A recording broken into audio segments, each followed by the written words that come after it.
खेल तमाशा आपके बीच आई है एक सुंदर सा नाटक लेकर, जिसका नाम है कौन है भारत माता। हम सुनते हैं ना, भारत माता की जय, भारत माता की जय।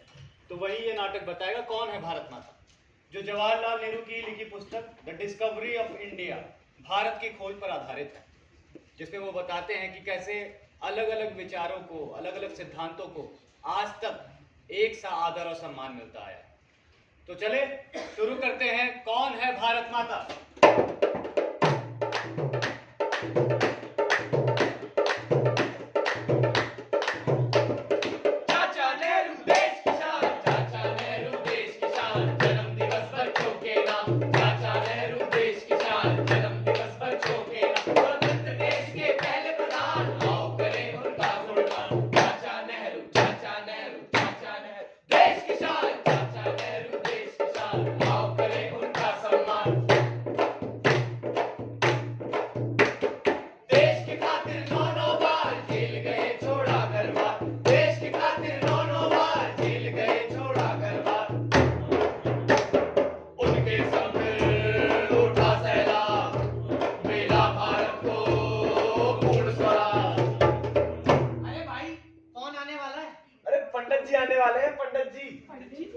ये पंडित जी कौन है? अरे पंडित जवाहरलाल नेहरू। अच्छा, चाचा नेहरू आने वाले हैं।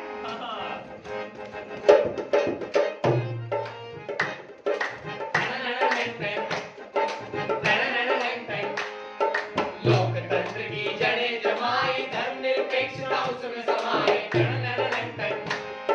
देखी खोजी देश की आत्मा, डिस्कवरी ऑफ इंडिया लिखा है। इसके अलग अलग सिद्धांत विचार, संस्कृति भाषा अलग हुई जाए। अलग अलग जो रंग है इसके, सब एक भारत में ही समाए। बरसों से भारत एक गुलदस्ता, तिरंगी फूल जिसमें समाए। लिखकर पुस्तक पंडित नेहरू भारतवर्ष की कथा बताए। कौन है भारत माता, कौन है भारत माता, कौन है भारत माता, कौन है भारत माता। ये पहले अध्याय में नेहरू जी रहे पब्लिक को बताए। ये पहले अध्याय में नेहरू जी रहे पब्लिक को बताए। अरे पंडित जी आ गए, पंडित जी। भारत माता की जय, भारत माता की जय। भाइयों बहनों और साथियों, ये जो आप भारत माता की जय के नारे लगा रहे हैं, काफी अच्छी बात है, मगर क्या आप इन नारों के मतलब को जानते हैं? किसकी जीत चाहते हैं आप बताइए, बोलिए। नाटक में हम नहीं है ना। भारत की। अरे बोलो बोलो। भारत की जी। अच्छा, कौन है भारत माता, कभी किसी ने देखा है? हाँ सर, देखा नहीं है, महसूस किया है। हम उस पर हैं, लाइक हमारी जमीन, पहाड़, जमीन और नेचुरल थिंग्स, इसके अलावा वगैरह। देखिए, ये सब भारत माता तो है ही, हमारी धरती, जमीन, जंगल, आसमान, लेकिन मेरे या आपके बगैर ये सब बेमतलब है। सबसे अहम है भारत की सरजमी पर फैली उसकी आवाम, भारत के लोग। दरअसल अपने करोड़ों बेटे बेटियों से ही भारत माँ की पहचान है, तो उसकी जीत होगी आप सभी की जीत से। यानी देखा जाए तो आप सभी अपने आप में भारत माता हैं। भारत माता की जय, भारत माता की जय। भारत एक नक्शे और ज्योग्राफिया को छोड़कर क्या है? वैसे तो शुरू से ही भारत में बदलाव और विकास आते रहे। यूनान, मिस्र, चीन, ईरान, मध्य एशिया और भूमध्य सागर, इन सभी के लोगों का भारत के साथ कोई ना कोई संपर्क रहा। भारत की सभ्यता ने उन्हें लुभाया और वो उससे प्रभावित भी हुए। लेकिन हिंदुस्तान की हमेशा से एक अलग पहचान है। आखिर वो पहचान थी क्या? ऐसा क्या था जिसने उस समय हिंदुस्तान को इतनी शक्ति दी? अब क्यों ये शक्ति खो सी गई? एकता। अब सिवाय इसके कि यहाँ बड़ी तादाद में लोग बसे हैं, क्या अब भी कुछ बाकी है? क्या अब भी कुछ ऐसा बच गया है जिसे हम अहम और दमदार कह सके? मैं हिमालय में भी बहुत घूमा, जो हमारे पुराण और दंतकथाओं से जुड़ा हुआ है, जिसने हमारे साहित्य और विचारों को प्रभावित किया और उस पर गहरा असर भी डाला। ऊंचे पर्वतों से मैदानों में बहती नदियों ने भी मुझे बहुत लुभाया है।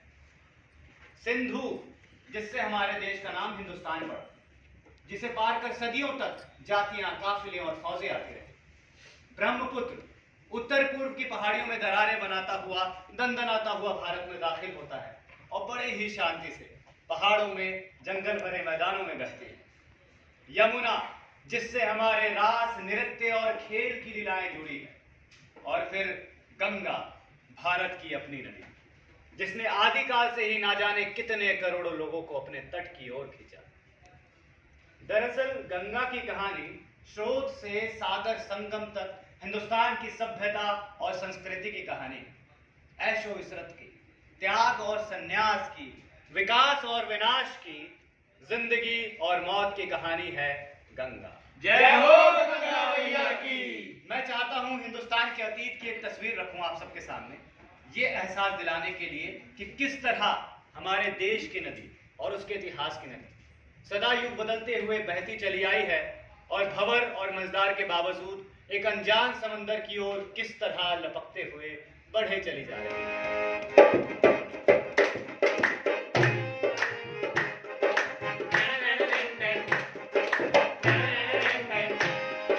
लोकतंत्र की जड़ें जमाए, धर्मनिरपेक्षता उसमें समाए।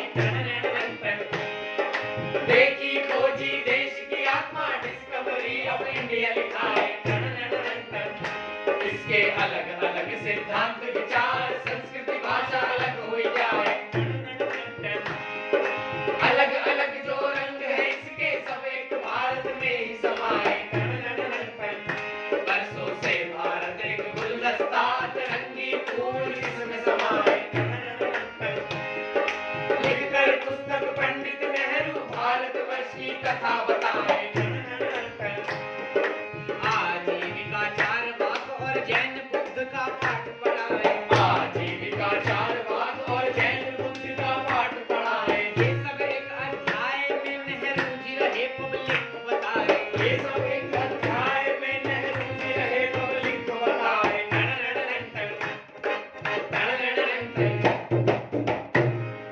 सभ्यता की शुरुआत से ही हिंदुस्तान के मन में एकता का एहसास जरूर रहा, मगर ये एकता कोई ऊपर से लादी गई चीज नहीं थी, जहां सभी लोगों को एक जैसा सोचना हो या फिर एक जैसा रहन सहन अपनाना हो। ये तो किसी और ही किस्म की एकता रही, जहां अलग अलग विचारों को, विभिन्न सिद्धांतों को एक सा आदर और सम्मान मिलता आया है। वेद काल के अंत तक आते आते पुरोहितों के तौर तरीके और वैदिक देवताओं पर विश्वास कम हुआ, उनका मजाक तक उड़ाया जाने लगा। उपनिषद खुद पुरोहितवाद और रूढ़िवाद अनुष्ठान के खिलाफ थे, लेकिन उपनिषदों का भी उस समय की आम जनता पर कुछ खास असर पड़ा नहीं। नतीजा था कई नई विचारधाराओं का जन्म, नास्तिकता और पदार्थवाद की एक जबरदस्त लहर, जिसका जिक्र केवल उन्हीं किताबों में मिलता है जिसमें उनकी निंदा की गई हो या फिर उनका मजाक उड़ाया गया। नास्तिकता का एक ऐसा ही दर्शन था चारवाक दर्शन। चारवाक के सिद्धांतों पर प्रमोद चंद्रधर नामक एक प्रश्न लिखा गया है, जिसमें व्यंग से भरे आलोचना का यही दृश्य हमें दिखाई देता है। आचार्य चारवाक, अगर भूख प्यास मिटाना ही मनुष्य का पुरुषार्थ है, तो क्यों लोग संसार के सुखों को त्याग देते हैं? क्यों वो अपने आप को जानबूझ के कष्ट देते हैं? क्योंकि वो मूर्ख होते हैं, शास्त्र उन्हें धोखा देता है और वो मुक्ति के लोभ में अंधे हो जाते हैं। वत्स, भीख मांगना, व्रत उपवास करके देह सुखाना, पंचांग तपस्या करके शरीर को जलाना, क्या ये सब बराबरी कर सकता है किसी को प्यार से गले लगाने से? बोल। फिर क्यों वो बलि और हवन करते हैं? क्यों वो वेदों में विश्वास रखते हैं? नादानों का पोंगापन यही तो होता है बस। सारे वेद पाखंड है। यदि बलि और हवन में वस्तुओं को झोंकने से स्वर्ग प्राप्त होता है, तो उन पेड़ों की राख से फल क्यों नहीं निकलते जो जंगलों की आग में जल जाते हैं? यदि बलि का पशु सीधा स्वर्ग जाता है, तो लोग अपने माता पिता की बलि क्यों नहीं दे देते? और यदि पिंड दान करने से आत्मा का पोषण होता है, तो तेल डालने से बुझी हुई बाती पुनः जल क्यों नहीं उठती? इसी तरीके का एक और सांप्रदाय था आजीविका। इनका बौद्ध और जैनियों से अक्सर मतभेद रहता था। ये लोग नियतिवादी थे। इनके गुरु मकाली गौशाला का मानना था कि सारा जीवन बस नियति के आधार पर ही निकलता है। आदमी अपनी इच्छा से कुछ नहीं करता, भाग्य का दर्जा सबसे ऊंचा। साधु हो या साधु, उसका असर भाग्य पे नहीं पड़ता। जैसे एक डोर की जवाब में खुल जाती है, वैसे ही मूर्ख और बुद्धिमान एक ही मार्ग ग्रहण करके अपने दुखों का अंत करते हैं। तो आपका आखिरी उपदेश क्या है स्वामी? नहीं कुछ है होता, नहीं कुछ है होना, तो नाचो खुशी से बजा करके बीना। नहीं कुछ है होता, नहीं कुछ है होना, तो नाचो खुशी से बजा करके बीना, तो नाचो खुशी से बजा करके बीना। जैनियों के 24वें तीर्थंकर थे महावीर वर्धमान। तमाम धर्मों की तुलना में जैन धर्म ने हमेशा से सादगी और अहिंसा पर अधिक जोर दिया। धरती, जल, हवा, पेड़ पौधे, घास फूस, कीड़े मकोड़े, प्राणी हैं सब जीवित प्राणी। वे जो गोबर में उगते हैं, जल में पलते हैं, अंडों से निकलते हैं, गर्भ से उभरते हैं, प्राणी हैं सब जीवित प्राणी। जानो सज्जनों जानो, सबको जीना है, सबको सुख पाना है, सबको जीवन का अमृत पीना है। प्राणी को कष्ट ना दो, दोगे तो स्वयं भी कष्ट पाओगे, क्योंकि एक ना एक दिन तुमको भी उसमें ही जन्म पाना है। इसीलिए प्राणी को जीने दो, प्राण लिए जीने दो, जीवन के अमृत को पीने दो। गौतम बुद्ध एक क्षत्रिय थे, शाही खानदान के राजकुमार। गौतम बुद्ध के माता पिता ने उन्हें बड़े ही ऐशो आराम से पाला, दुख दर्द की छाया तक न पड़ने दी। पर ऐसा कब तक रहता? जब उन्होंने संसार में दुख दर्द और गरीबी को देखा तो वो बेहद बेचैन हो उठे और सच्चाई की खोज में निकल पड़े।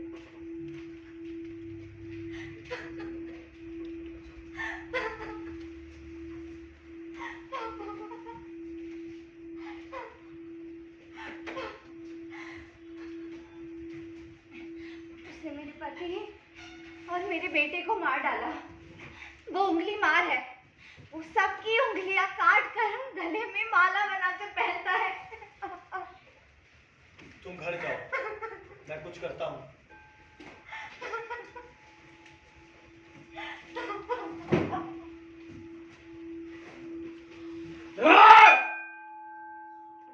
रुको भिक्षुक, मैं तुझे भिक्षु दिखा देता हूँ। उंगली मार मैं आज तुम्हें वो बताने वाला हूँ जो शायद ही तुमने कभी जाना होगा। क्या किसी निर्दोष की हत्या के बाद तुम्हारा मन नहीं किया कि उसके शव के पास आकर रो? और कितनी ही बार इस भयानक जंगल में तुमने अपने आंसुओं को नहीं रोका? और ये देखो, ये कैसे बाहर आना चाहते हैं। इन्हें मत रोको उंगली मार, इन्हें बहने दो। मैंने वर्षों से अपने चारों ओर घृणा की दीवार बना रखी थी। तुम्हारे कुछ ही शब्दों ने और एक स्पर्श ने उसे तोड़ दिया। बताओ कौन हो तुम? बताओ कौन हो तुम? मैं गौतम बुद्ध हूँ। आओ, मेरे शरण में आओ।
हम सब साथ मिलकर बड़ी उत्साह से रामलीला भी देखने जाया करते थे। इन कहानियों में सच्चाई और भलाई, बहादुरी और जादू के किस्से, ये बयां है आदमी की आत्मा में हो रही उथल पुथल और जद्दोजहद का।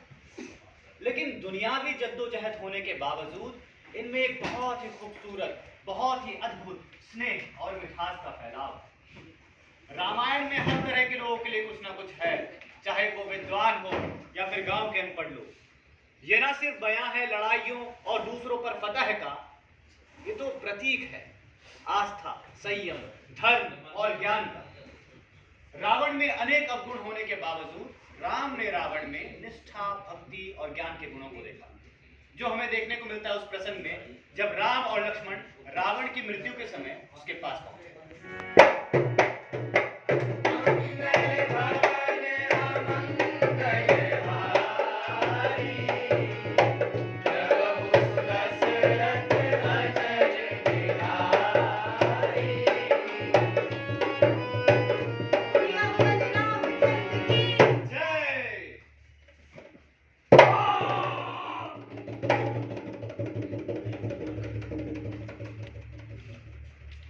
क्या रावण की मृत्यु हो गई?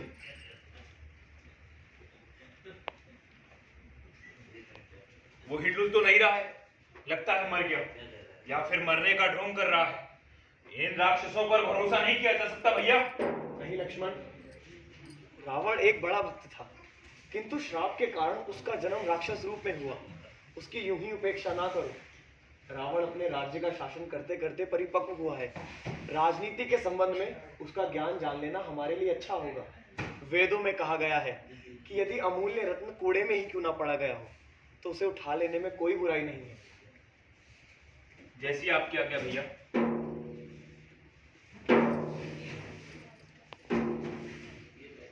हे लंकाधिराज रावण, मुझे आपके पास श्री राम ने परामर्श और मार्गदर्शन प्राप्त करने के लिए भेजा है। हे राजन, उत्तर दें।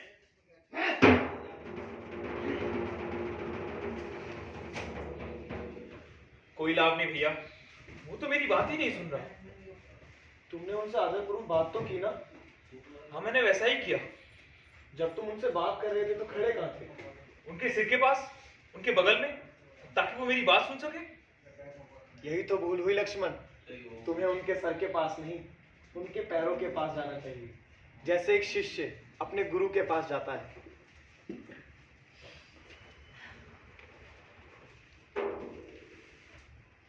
मैं भला आपको क्या मार्गदर्शन दे सकता हूँ? मेरी बुद्धि तो स्वयं ही भ्रमित और अंधकार में डूबी हुई है। उचित और अनुचित के बीच का भेद जानने में असमर्थ है। हे रघुराज, शुभ काम अति शीघ्र करना अच्छा, दुष्कर्म को टालो, टले जितना। सियावर रामचंद्र की जय।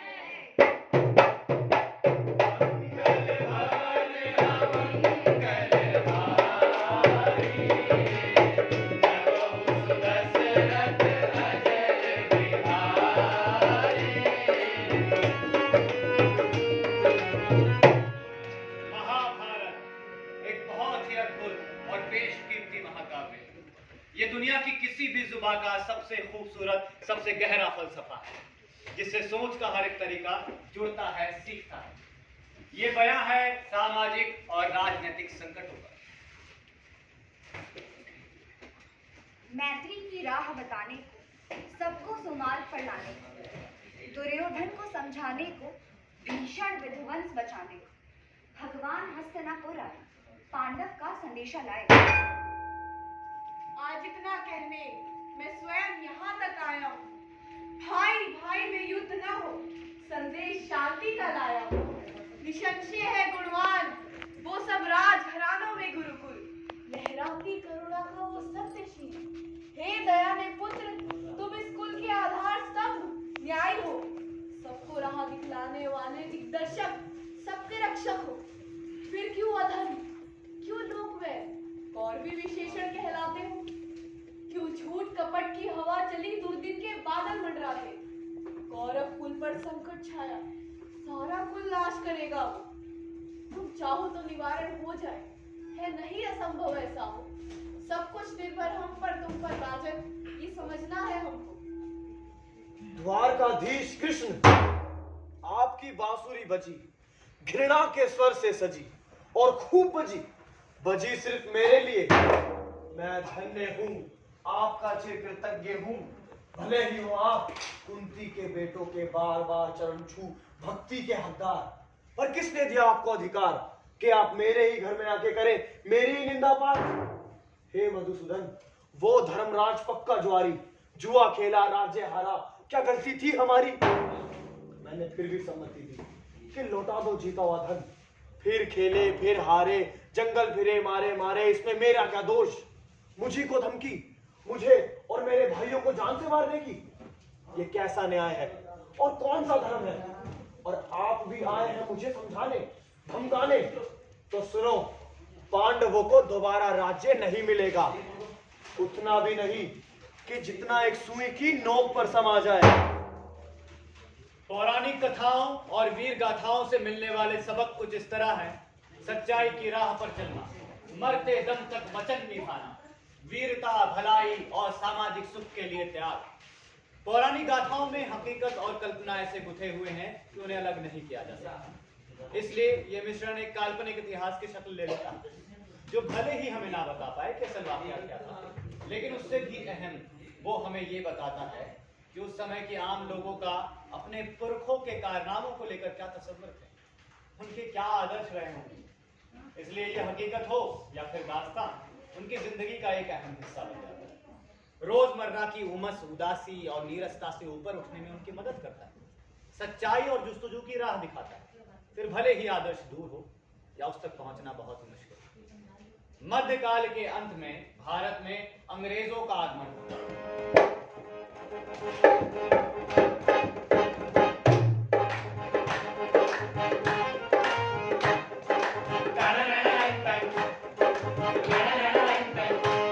व्यापारी बन अंग्रेज आए, देश में कब्जा दिए जमाए।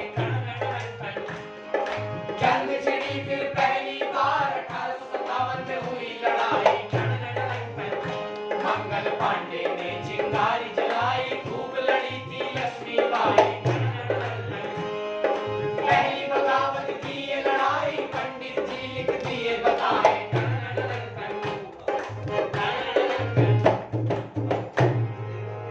आजादी की सबसे पहली लड़ाई 1857 में लड़ी गई, जो कि महज एक फौजी बगावत नहीं था, बल्कि बहुत तेजी से फैलकर उसने एक आम बगावत की शक्ल इख्तियार कर ली और हिंदुस्तान की आजादी की जंग बन गई।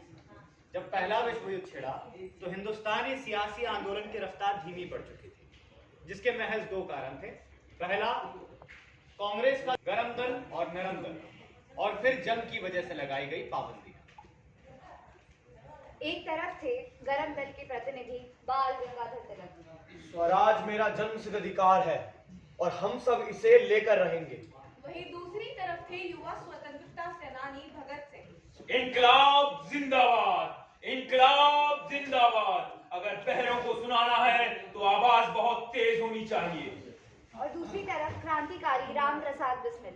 सरफरोशी की तमन्ना अब हमारे दिल में है, देखना है जोर कितना बाजुए का दिल में है। और अपनी आजाद हिंद फौज अंग्रेजों के खिलाफ लिए खड़े थे सुभाष चंद्र बोस। तुम मुझे खून दो, मैं तुम्हें आजादी दूंगा। और अपनी शिक्षा से क्रांति लाने वाले मोहम्मद आजाद। दिल से दी गई शिक्षा समाज में क्रांति ला सकती है। और अपनी कलम से सबके दिलों में जोश भर रहे थे अशफाक उल्लाह खां। कसली है कमर, कुछ करके दिखाना है, आजादी हो लेना है या तो सर ही कटा लेना है।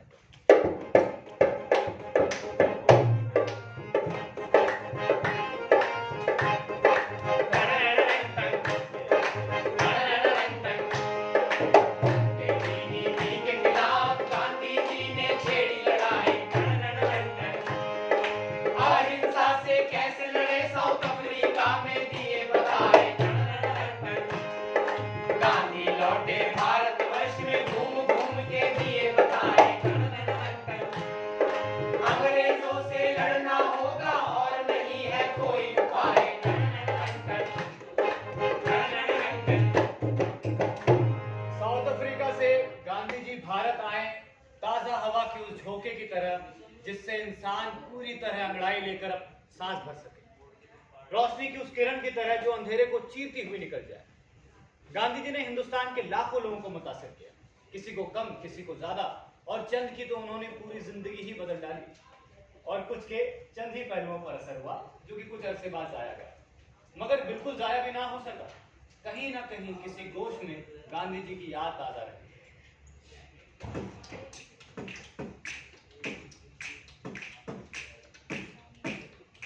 1915 में भारत में गांधी ने रखा कदम, अंग्रेजों के अत्याचार को करना था खत्म। गरीब और किसान थे दोनों परेशान, गरीब और किसान दोनों परेशान, गरीब और किसान दोनों परेशान। कर रहे थे अंग्रेजों से कर माफी की मांग, नील की खेती से हो रहा था नुकसान। चंपारण सत्याग्रह, चंपारण सत्याग्रह, नील की खेती से हो रहा था नुकसान। चंपारण सत्याग्रह का किया ऐलान, जमींदारों के खिलाफ गांधी ने आवाज उठाई, मांगे किसानों की पूरी कराई। बिहार के एक जिले चंपारण में गोरे जमींदार जबरन किसानों से नील की खेती कराया करते थे। उनकी मुनाफाखोरी और शोषण के कारण किसान पिसता जा रहा था। गांधी जी, एक तो सूखा के कारण सारी फसलें सूखे गई बा, ऊपर से नीलों की खेती का बोझ। हाँ, खेती करें हम और पैसा लूटे हुए व्यापारी। हमारे तो कोई रास्ता नहीं दिखाई देवत है। जमींदारों ने हमारे खिलाफ 3 गड़िया कानून पर हस्ताक्षर कर दी। अब आप ही कुछ बोले गांधी जी। हमें अपने अधिकारों के लिए खुद ही लड़ना होगा। लेकिन हम लड़ेंगे कैसे? ना हमारे पास हथियार और ना ताकत। हमें किसी हथियार या किसी शारीरिक बल की जरूरत नहीं है, हमें अपने मनोबल की जरूरत है। सत्याग्रह का पद लेंगे। गांधी जी, सत्याग्रह क्या होता है? सत्य का आग्रह, सत्य के प्रति अटूट विश्वास, खुद के ऊपर भरोसा और अटूट संकल्प, यही सत्याग्रह की बुनियाद है। चंपारण सत्याग्रह सफल रहा। ये पहली बार था जब गांधी जी ने सत्याग्रह के मूल सिद्धांतों को समझाया और अपने अधिकारों के लिए शांति से लड़ना सिखाया। रोलेट एक्ट के विरोध में हो रही सभा, अंग्रेजों ने चलवा दी गोलियां वहां। खलबली मची, खलबली मची, खलबली मची, खलबली मची। जलियांवाला बाग कांड से गांधी थे दुखी, गोरों को था हिंदुस्तान से उठाकर बाहर फेंकना। अंग्रेजी हुकूमत के विरुद्ध की आंदोलन की घोषणा, घोषणा, घोषणा, आंदोलन की घोषणा। शुरू किया असहयोग आंदोलन, शुरू किया असहयोग आंदोलन। अंग्रेजी हुकूमत का मत दो साथ, न मानो इनकी बात दो मुंह तोड़ जवाब, न मानो इनकी बात दो मुंह तोड़ जवाब। अहिंसा से अहिंसा से अहिंसा से, अहिंसा से अहिंसा से अहिंसा से। भाइयों, मैं आज भी आप लोगों को वही दोहराऊंगा जो मैं जहां तहां कहता हूं कि आजादी पाने के लिए हम लोगों को एकजुट होना होगा। इस असहयोग आंदोलन में हर तरफ हिंदू मुस्लिम एकता रहे और पूरी तरह से विरोध किया जाए फिरंगियों का, पर हिंसा से नहीं। हिंसा से हम कभी भी आजादी नहीं पा सकेंगे। विरोध के रूप में बहिष्कार करो हर उस कपड़े का जो विदेश में बना है, उतार फेंको, फिर देखो ऐसी शानदार होली जलेगी जो दिल्ली से लंदन तक दिखाई देगी। सोचो, कोई कपड़ा कैसे सुंदर लग सकता है अगर वो गरीबी और भूख लाए। उतार फेंको और अपनाओ भारत में बना स्वदेशी कपड़ा। खादी स्वाभिमान का प्रतीक है और ये जो चरखा है ये हमारे आत्मनिर्भरता का प्रतीक है।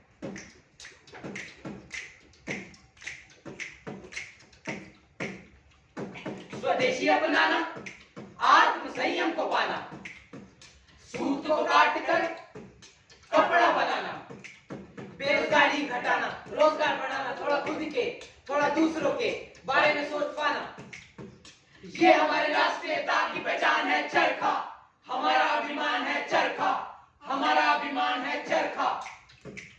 अंग्रेजों ने फिर नमक के ऊपर कर लगाया, गांधी ने अहमदाबाद से दांडी तक पैदल यात्रा की और समुद्र पर जाकर अपना नमक बनाया। अंग्रेजी हुकूमत ने जब नमक पर टैक्स लगाया तब गांधी जी ने चिट्ठी लिखकर दांडी मार्च से पहले उसकी सूचना वाइसरॉय को दी। आपके सैनिक और नागरिक खर्चे की वजह से लोग तंगी की हालात में आ गए हैं। आपने हमारी संस्कृति की जड़ें खोखली कर दी हैं और चिट्ठी का आपके दिल पर कोई असर होता नहीं। ऊपर से आप लोगों ने नमक पर भी टैक्स लगा दिया कि आम लोगों का नमक खाना बहुत मुश्किल हो गया है। मैं अपने आश्रम के सभी लोगों के साथ ये नमक कानून तोड़ने जा रहा हूँ। ये मुहिम आसान नहीं होगी, चोट लगेगी, जान भी जा सकती है। गांधी, अगर आप गिरफ्तार हो जाएं तो ये मुहिम रुक जाएगी। नहीं, नहीं रुकेगी ये मुहिम, चाहे मुझ जैसे हजारों कैद क्यों ना हो जाए। आदमी को नमक चाहिए वैसे ही जैसे हवा और जल। ये नमक हमारे अपने समंदर का है, हर हिंदुस्तानी का इस पे पूरा अधिकार है।